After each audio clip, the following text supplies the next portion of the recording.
사랑하는 새나 친구들 반갑습니다. 화요일 말씀을 함께 나눌 신현민 전도사입니다. 여러분, 프랑스의 위대한 문학가인 빅토르 위고라는 이름을 들어본 적이 있으시죠? 그는 48세 때 불행하게도 게르세이 섬으로 추방되어 약 20년 동안이나 귀양살이를 하게 되었습니다. 분명 절망할 수밖에 없는 상황이었습니다. 하지만 그는 슬퍼하거나 좌절하지 않고 도리어 더욱 왕성한 창작 활동을 펼쳤습니다. 세계적인 명작이죠. 레미제라블이 바로 이때 쓰여진 것입니다. 만약 그에게 게르세이 섬의 귀양살이 시절이 없었다고 한다면 오늘날 세계적으로 인정받고 있는 그의 위대한 문학 작품들은 아마 존재하지 않았을지도 모르겠습니다. 전화위복이라는 말이 있죠. 고난과 환난이 바뀌어 오히려 복이 되었다는 말입니다. 우리 신앙생활에도 이러한 시간들이 있습니다. 아픔과 고통의 시간을 통해 더욱 성숙된 신앙을 갖게 되는 시간. 여러분은 경험해 본 적 있으신가요? 오늘 살펴볼 주제는 지금은 재정비 시간입니다. 함께 본문 말씀 읽어보겠습니다. 오늘의 말씀은 히브리서 12장 12절에서 17절입니다. 그러므로 여러분은 피곤한 팔과 연약한 무릎을 강하게 하십시오. 그리고 여러분의 발을 위해 길을 곧게 하십시오. 그래서 절뚝거리는 다리로 어긋나지 않게 하고 오히려 치유를 받게 하십시오. 모든 사람과 더불어 화평과 거룩함을 추구하십시오. 이것 없이는 아무도 주를 보지 못할 것입니다. 하나님의 은혜에 이르지 못하는 사람이 없도록 주의하십시오. 또한 쓴뿌리가 돋아나 문제를 일으키고 그로 인해 많은 사람들이 더럽혀지지 않도록 조심하십시오. 또한 음행하는 사람이나 음식 한 그릇에 자신의 장자권을 판 에서와 같이 세속적인 사람이 없도록 살피십시오. 여러분이 알다시피 에서는 후에 복을 상속받고 싶어 했지만 거절당했습니다. 그가 눈물로 복을 구했지만 회개할 기회를 얻지 못했습니다. 12절 말씀 함께 읽겠습니다. 그러므로 여러분은 피곤한 팔과 연약한 무릎을 강하게 하십시오. 이 말씀은 어제의 말씀과 연결이 되어 고난으로 인해 힘이 없어 처져 있는 손과 다리를 일으켜 세워 끝까지 인내함으로 승리하라는 말씀입니다. 그런데 여러분, 이 말씀대로 하기가 쉽지 않죠. 우리의 성향이 어떤가요? 우리는 모두 어려운 일을 당할 때 낙심하거나 절망하기 쉬운 성향을 지니고 있습니다. 하나님의 사람이라 불리던 엘리야도 마찬가지였어요. 엘리야는 바알을 섬기는 선지자 450명과 갈멜산 위에서 대결에 압도적인 승리를 거두었습니다. 하지만 그 승리 이후 엘리야는 왕비 이세벨의 보복이 무서워 멀리 도망을 가버립니다.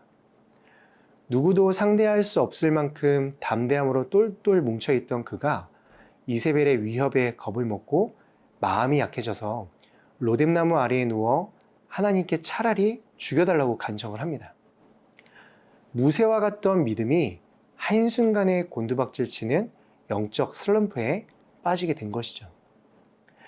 엘리야는 하나님이 주시는 능력으로 놀라운 일을 행했지만 그 이후 일어나지도 않은 상황에 지레 겁을 먹고는 당당했던 신앙의 모습을 잃어버리게 되고 말았습니다.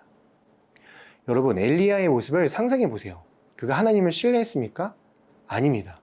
그저 자신 앞에 놓인 어려움과 역경을 피하고 싶어 했을 뿐입니다. 이번에는 사도 바울을 떠올려 보세요. 그 역시 에베소 교회에 보내는 편지를 쓸 당시 감옥에 갇혀 있었습니다. 그는 자신의 운명을 저주하고 간수들을 욕하거나 비난하며 하나님을 원망할 수도 있었을 겁니다. 하지만 바울은 그렇게 행동하지 않았습니다. 오히려 절망할 수밖에 없는 상황 속에서도 하나님의 택하시고 용서하시고 구원하시는 은혜가 얼마나 큰지에 대해 감사하며 찬양하였습니다. 여러분, 우리도 마찬가지입니다. 우리는 고난 앞에서 엘리야가 될 수도 있고 사도 바울이 될 수도 있습니다. 우리가 어려운 일을 당할 때 절망하기 쉬운 성향을 가지고 있다고 해서 절망 그 자체가 당연하고 옳은 것은 아닙니다. 오히려 어려운 일을 당할 때 이 어려운 상황을 통해 하나님께서 나에게 무엇을 원하시는가? 이 시간을 통해 하나님께서 어떻게 일하기 원하시는가를 생각해보고 신앙을 재정비하는 도구로 삼을 줄 알아야 합니다.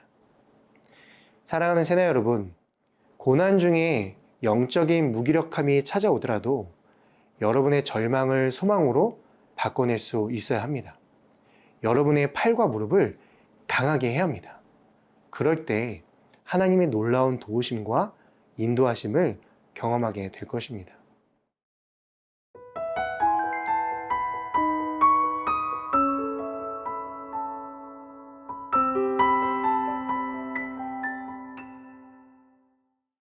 (14절) 말씀을 함께 읽겠습니다.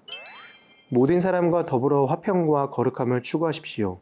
이것 없이는 아무도 주를 보지 못할 것입니다. 히브리서 기자가 지금까지 인내하는 믿음에 대해 쭉 이야기해 왔는데 왜 갑자기 화평과 거룩을 추구해야 한다고 말하고 있을까요? 우리 안에 화평과 거룩함이 없으면 우리는 거룩하신 주님께 나아갈 수 없고 주님께 나아가지 못하면 결국 우리의 신앙이 퇴보하게 되기 때문입니다. 그래서 모든 사람과 화평하고 거룩하도록 노력하라고 권면하고 있는 것입니다.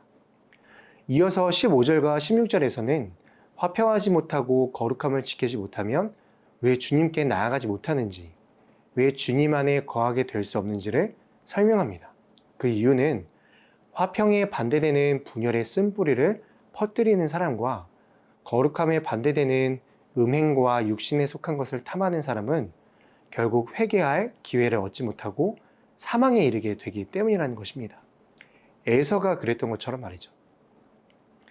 여기서 우리는 나에게 주시는 영적 교훈이 무엇인지를 생각해 보아야 합니다. 나는 내 주위에 있는 사람들과 화평한 관계를 이루고 있는가? 나는 거룩한 것을 쫓아 살아가고 있는가? 예수님은 말씀하셨습니다. 주위 사람들과 화평한 관계를 이루는 사람은 하나님의 자녀라 불릴 것이라고. 또 바울은 할 수만 있다면 모든 사람들과 평화롭게 지내라고 권면했습니다. 성경은 끊임없이 화평에 대해 말을 합니다. 때로는 우리가 화평하게 지낼 수 없는 사람들이 있기 마련이죠. 나를 미워하고 또 내가 미워하는 사람과 평화롭게 지낸다는 것은 불가능해 보이는 일입니다. 그러나 우리는 노력하고 애써야 합니다. 우리의 힘으로는 불가능하기에 하나님의 도우심을 구해야 합니다.